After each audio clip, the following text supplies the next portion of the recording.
গোবরডাঙ্গা হাসপাতালের ভিতরে আমফান ঝড়ে পড়ে যাওয়া গাছ ও অন্যান্য গাছ কেটে বিক্রির অভিযোগ। প্রতিবাদে গোবরডাঙ্গা হাসপাতাল গেটে বিক্ষোভ বিজেপির।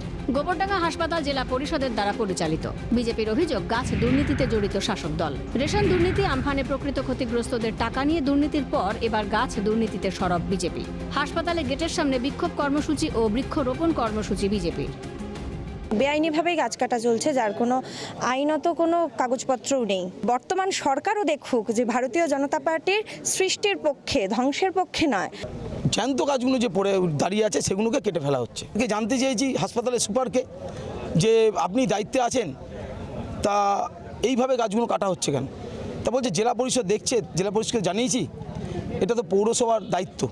সরকার কাদের? তৃণমূল সরকার, মমতা ব্যানার্জির সরকার।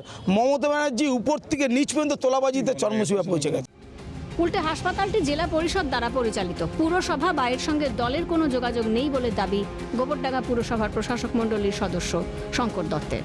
হসপিটাল জেলা পরিষদ দ্বারা নিয়ন্ত্রিত। আমাদের কাছে এইরকম কোনো অভিযোগ আসেনি যে কেউ কোনো কিছু কেটে নিয়েছে, বা কেটে নেওয়ার কোনো প্রশ্নই আসে না।